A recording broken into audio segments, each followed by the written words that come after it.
We are kicking off with Drew McIntyre's actions at last week's Royal Rumble event, which stunned fans, as the Scottish Warrior was said to be furious after his elimination by Damian Priest. It's since been reported that LA Knight disrupted the timing of Drew's elimination by performing spots that were not planned for the men's Rumble match. While Knight reportedly doesn't have backstage heat, the question now is about McIntyre, who many believe will be moving to SmackDown to start a WrestleMania program with Priest. PW Insider Elite reports that McIntyre's status for this week's SmackDown is up in the air, with sources close to the situation stating that anything is possible. As we previously reported, the frustrations with McIntyre have cooled off since the Rumble, and the two sides have been speaking, and this is not a case of the bridge being completely burnt.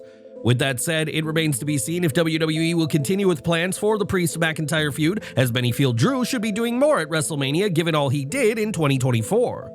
This has been an ugly situation, and WWE will need to find a solution, and we should have a clearer image of McIntyre's WrestleMania plans should he appear this Friday on SmackDown.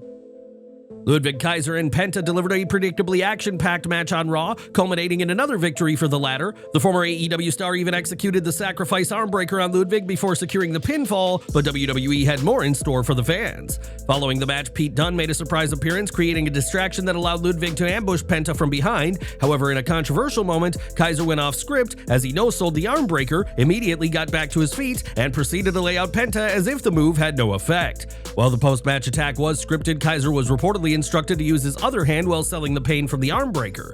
On Legion of Raw, Vince Russo dissected the segment, highlighting the logical flaws in the booking and questioning why Michael Cole had consistently hyped Penta's move as one of the most devastating in WWE, only for Kaiser to completely shrug it off. The former WWE writer firmly believed that Ludwig's actions were intentional and not a case of forgetfulness. According to Russo, Kaiser was subtly sending a message to WWE about the company pushing Penta despite him being new to the roster.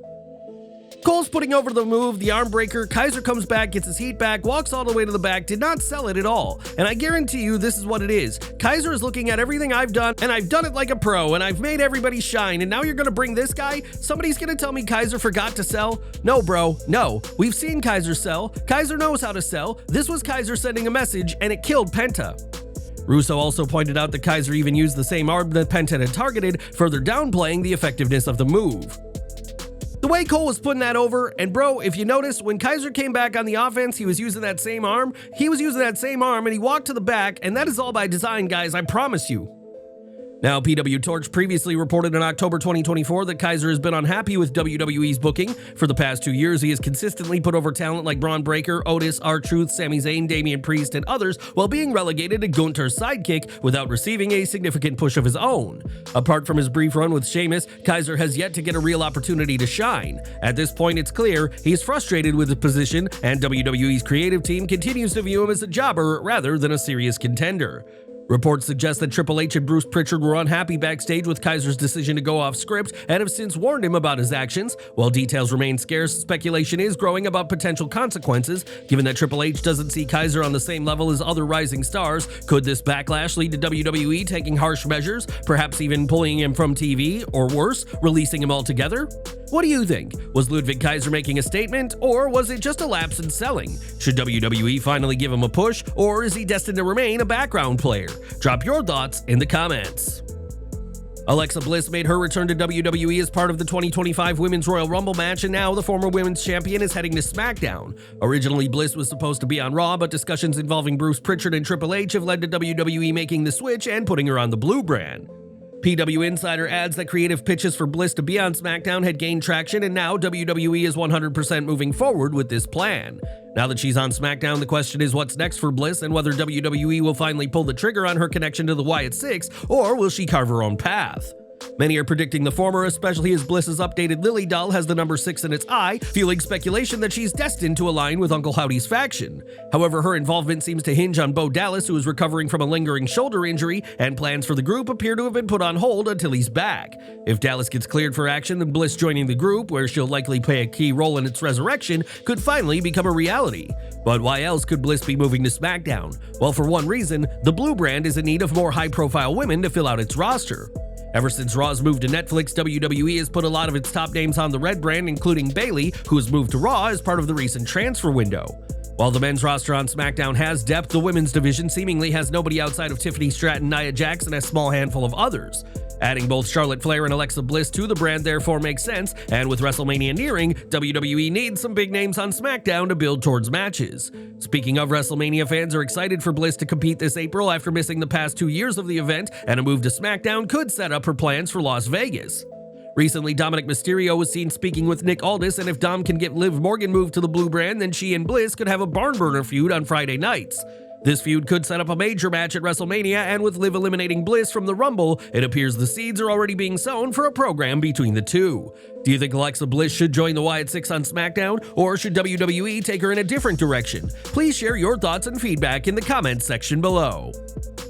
2 weeks ago, Dakota Kai got hit with another health setback as she suffered a concussion, but now there's been major progress in her recovery. According to PW Insider, Kai is on the verge of a return, with sources hopeful that she could be back by the end of this month, if not even sooner.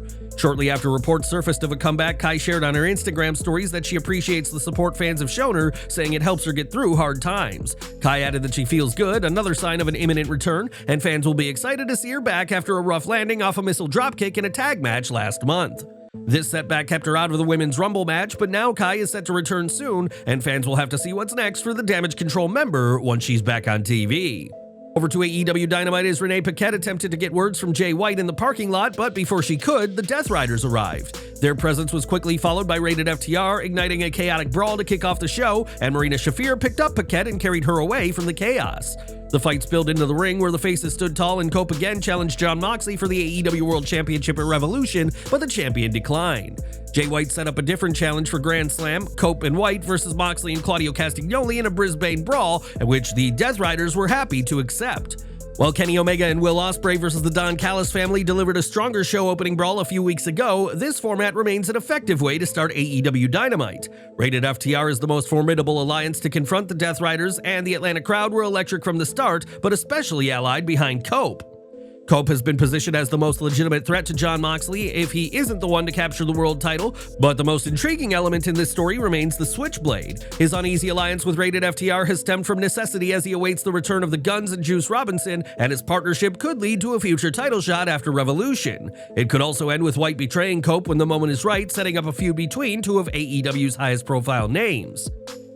Don Callis shocked Will Ospreay by introducing Mark Davis as the newest member of the Don Callis family, and Davis sought to prove himself against the aerial assassin. Callis explained that he held the rights to Davis's contract, and as a result, he had the rights to book him however he wanted in AEW. Callis attempted to interfere and cost Ospreay throughout the match, but the British star ultimately secured the victory with a hidden blade.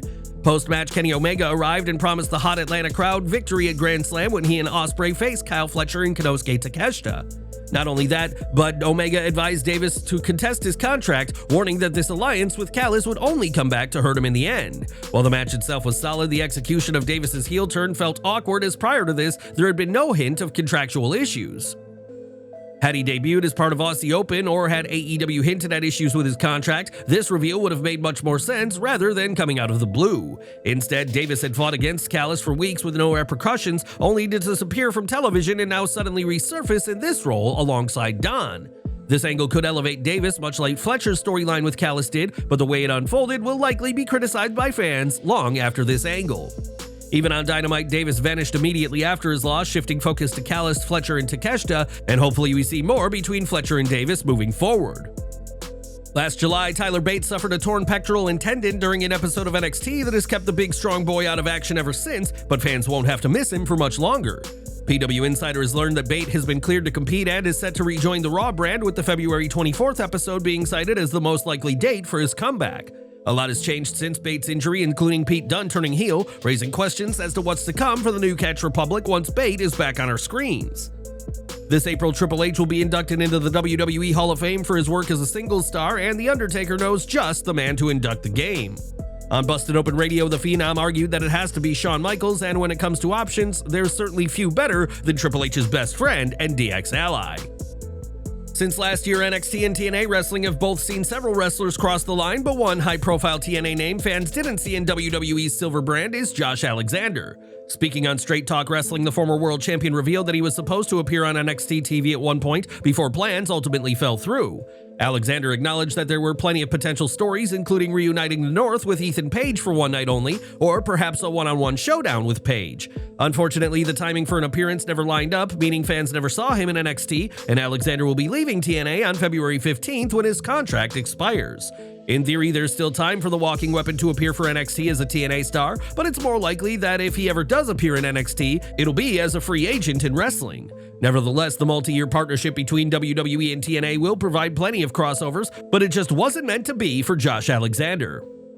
Hangman Page refused to acknowledge any regret over his past actions against Swerve Strickland or Christopher Daniels, and Max Caster interrupted his backstage interview. Caster taunted Page and chased him around the arena, bringing an end to whatever he had to say to Renee Paquette. In the ring, MJF mocked Jeff Jarrett before Caster interrupted his promo, and before MJF could interact, Hangman stormed in and his focus was kept on Caster. MJF was annoyed by all of this, but just as he attempted to regain control of the segment, Dustin Rhodes arrived and called MJF out for his disrespectful insults. MJF bit back and even brought up Cody Rhodes, which enraged Dustin, and while officials intervened, it wasn't before MJF was able to deliver a low blow to the Natural. On his way out of the ring, MJF nearly hit Christopher Daniels before mocking him about his retirement in another scumbag move by the former AEW World Champion. This segment was AEW storytelling at its finest, and while MJF versus Jarrett remains a possibility, both Rhodes and Page have presented better reasons to feud with the Devil. Backstage, Samoa Joe was mad, but Hook reminded him to keep his cool, and the pair wanted to leave a message for Christian Cage, and did exactly that. Joe and Hook ambushed Nick Wayne and Kip Sabian in Cage's locker room, sending a message to the entirety of the patriarchy. Harley Cameron once again attempted to provoke Mercedes Moné into a match outside the CEO's locker room, but Moné dismissed her, refusing to waste her time on the challenge. Cameron still had her Moné puppet with her, but Mercedes said the Australian is a loser and doesn't get to ride the Moné train.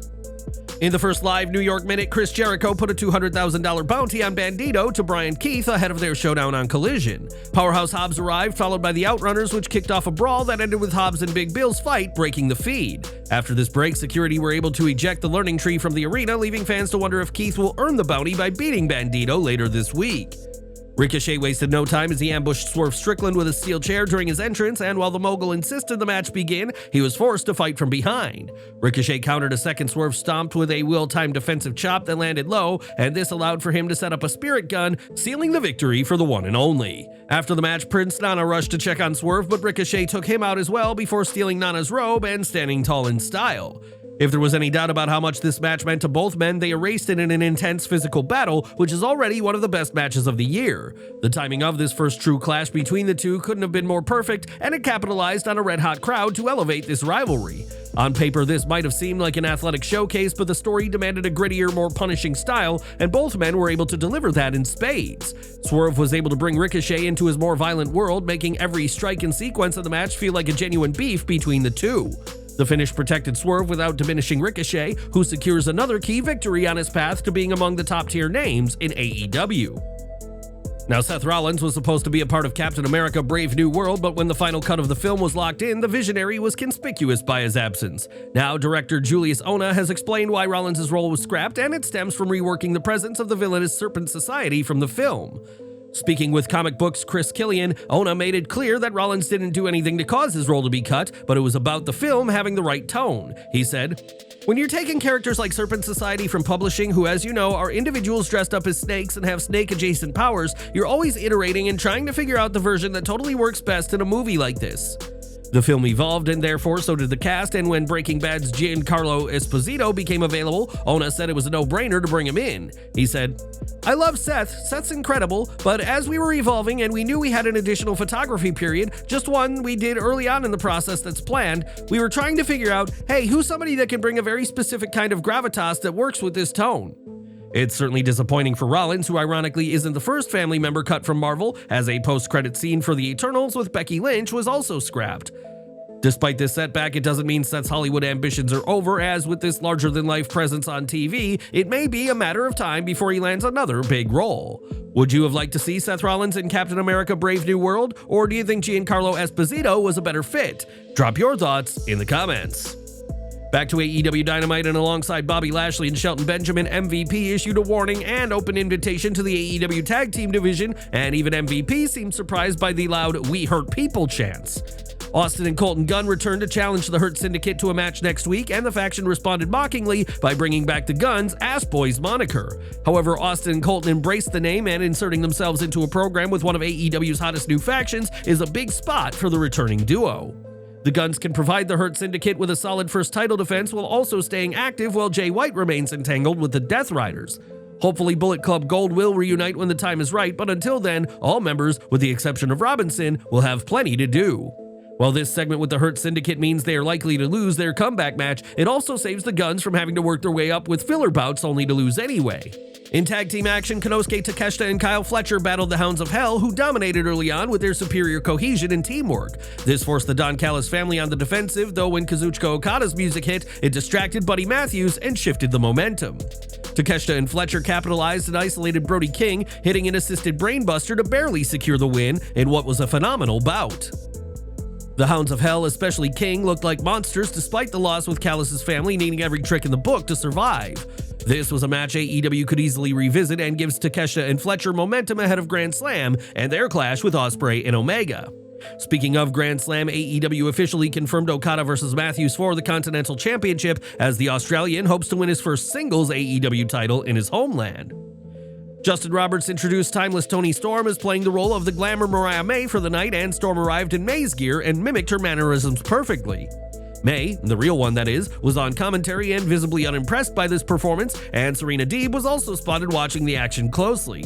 Storm used May's signature moves and style, ultimately securing the win with a Mayday, though Storm's wig falling apart throughout the match only added to the bout's absurd nature. Renee Paquette attempted to interview Storm post-match, but she refused to speak unless addressed as the AEW Women's World Champion, leaving May to storm off in frustration.